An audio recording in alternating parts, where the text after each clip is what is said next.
আমি আলহামদুলিল্লাহ ইমারাতে ইসলামিয়া আজ পৃথিবীতে একটা মাত্র দেশ, বুকে হাত দিয়ে বলতে পারি 100 ভাগের মধ্যে 100 ভাগ আল্লাহর কোরআনের নীতি অনুযায়ী রাষ্ট্র পরিচালিত হচ্ছে। 30 জনের মতো মন্ত্রী পরিষদ, এই 30 জন মন্ত্রীর মধ্যে 28 জনই দেওবন্দি আলেম, এবং তারা এই রাষ্ট্র পরিচালনা করতেছে।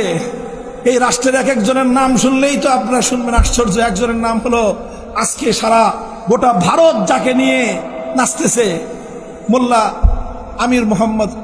মোহাম্মদ আমির খান মুত্তাকি। মোল্লা, শুরুতে মোল্লা, শেষে মুত্তাকি, মানে পরহেজগার মোল্লা। আমার মতো তোমার মতো সাধারণ মোল্লা না। কেমন মোল্লা? আরে পরহেজগার মোল্লা। এই পরহেজগার মোল্লা আজকে ইমারতে ইসলামিয়ার পররাষ্ট্রমন্ত্রী। তাকে অভ্যর্থনা জানানোর জন্য তোমরা যেই ভারতের আশীর্বাদ নেওয়ার জন্য বছরের পর বছর লাইন ধরে দাঁড়ায় থাকো, সেই ভারতের পররাষ্ট্রমন্ত্রী মোল্লা আমির খান মুত্তাকিকে একবার সাদর অভ্যর্থনা জানিয়ে নিজেকে ধন্য মনে করতে পারে। মুহতারাম হাজিরিন, সেই রাষ্ট্রের বিচার ব্যবস্থা আজ যুদ্ধ বিধ্বস্ত।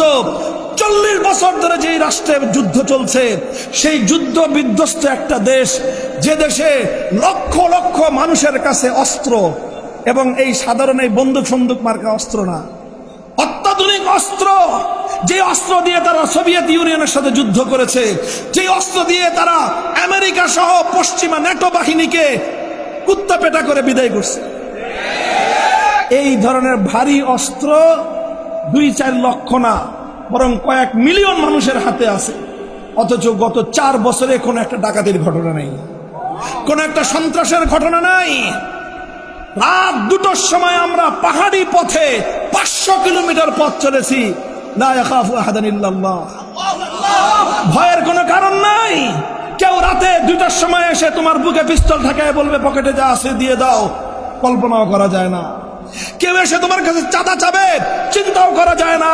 কেউ এসে তোমার কাছে সন্ত্রাসী করবে, ছিনতাই করবে, চিন্তাও করা যায় না। জিজ্ঞাসা করলাম মোল্লা আব্দুল হাকিম হাক্কানি হাফিজাহুল্লাহ, দেশের শীর্ষ আলেমে দ্বীন এবং প্রধান বিচারপতি, তার বড় বড় আরবি কিতাব আছে কিভাবে কাজা পরিচালিত হয়। ওলামায়ে কেরাম এই সমস্ত আমাদের কিতাবগুলো এনে আপনারা দারুল ইফতায় পড়ান। শুধু মুফতি তৈরি করেন না, কাজী তৈরি করেন। ওই ইমারতে ইসলামিয়া এখন শুধু দারুল ইফতা নাই, সবগুলি দারুল ইফতার সঙ্গে দারুল ইফতা ওয়াল কাজা। এবং এই দারুল ইফতা থেকে যারা মুফতি হয় 2 বছরের কোর্স শেষে বিচারপতি নিয়োগ হয়। এবং এই মোল্লা মুফতিরা যে বিচার ব্যবস্থা কায়েম করেছে, আমেরিকা, ইউরোপ সহ সারা দুনিয়াকে আমি চ্যালেঞ্জ করে বলতে পারি 4 বছরের মধ্যে এইরকম বিধ্বস্ত একটা দেশে, এইরকম অস্ত্রের ঝনঝনানির একটা দেশে যে নিরাপত্তা তারা কায়েম করেছে, পৃথিবীতে কেউ এর নজির দেখাতে পারবে না। কিভাবে করলো এই কাজ? আমরা প্রধান বিচারপতিকে জিজ্ঞাসা করলাম, মোল্লা আব্দুল হাকিম হাক্কানি হাফিজাহুল্লাহ তাআলা, শাইখুল হাদিস তিনি, তাকে জিজ্ঞাসা করলাম কেমনে এটা করছেন? তারা বলেন যে একটাই, আমরা এমন একটা ব্যবস্থা কায়েম করেছি, যে কোনো বাদী যদি এসে ফরিয়াদ জানায়, মামলা দায়ের করে, মামলা দায়ের করতে দেরি, তার বিচার কার্য শুরু হতে দেরি নাই। নিম্ন আদালতকে অর্ডার দেওয়া আছে রাষ্ট্রের পক্ষ থেকে, এটা আইন, সে দেশের যে কোনো মামলা দায়ের হওয়ার 2 সপ্তাহের মধ্যে মামলার রায় দিতে হবে। কয় সপ্তাহ? যাও তোমরা তোমাদের, আমি তো আমার দেশের ভুক্তভোগী, 47টা 48টা মামলার জামিন নিয়ে জেলখানা থেকে বের হয়েছি। এক একটা মামলার জামিন করাইতেই লাগে 3 বছর। এরপরে তো এই মামলা যে কত বছর ধরে চলবে আল্লাহ মালুম। সেখানে অনলি অন 2 উইকস, 2 সপ্তাহের মধ্যে বিচার করতে বাধ্য নিম্ন আদালত।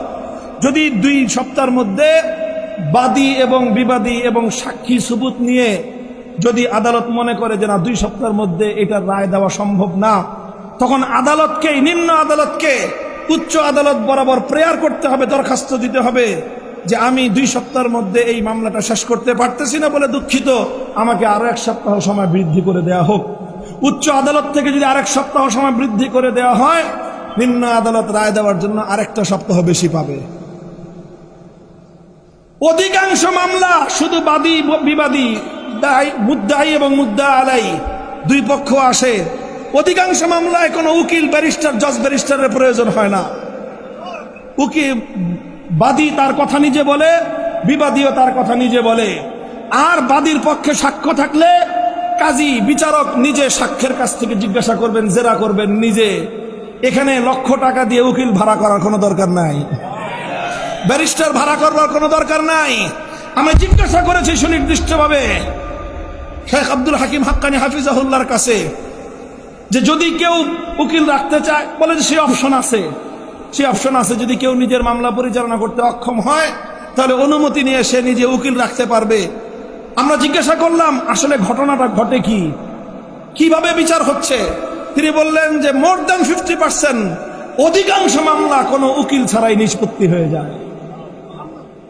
এই সেই বিচার ব্যবস্থা, আল কোরআনের বিচার ব্যবস্থা, ইসলামের বিচার ব্যবস্থার মাধ্যমে মিলিয়ন মিলিয়ন মানুষের কাছে এইরকম প্রাণঘাতী অস্ত্র থাকা সত্ত্বেও এই অস্ত্র তারা জনগণের কাছ থেকে কেড়ে নেয় না। আবার এই অস্ত্রের কোনো অপব্যবহারও নাই।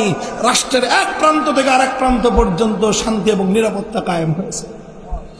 4 বছরে এই যে পশ্চিমা মিডিয়া এত হাউকাউ করে, এত চিল্লাচিল্লি করে, কিন্তু এমন কোন নিউজ ছাপাতে পারে নাই যে আফগানিস্তানের অমুক প্রদেশে, ইমারতে ইসলামের অমুক প্রদেশে অমুক জায়গায় ডাকাতি হয়েছে, অমুক জায়গায় সন্ত্রাসী 2 গ্রুপের মারামারিতে 3 জন মানুষ মারা গেছে, অথবা কোন রাজনৈতিক দলের আন্তদলীয় কোন দলে 120 জন মানুষ মারা গিয়েছে। এই সমস্ত কোনো কাহিনী সেই দেশে নাই। কারণ আল কোরআনের বিচার ব্যবস্থা। এই বিচার শুধু মুসলমানদের জন্য না, এই বিচার যেমন মুসলমানদের জন্য, একইভাবে অন্যান্য সংখ্যালঘুরাও যে কেউ এসে প্রধান বিচারালয়ে বিচার চাইতে পারে, 2 সপ্তাহের মধ্যে তার ন্যায় বিচার নিশ্চিত করা হবে। মুহতারাম হাজিরিন, আমার আলোচনা শেষ।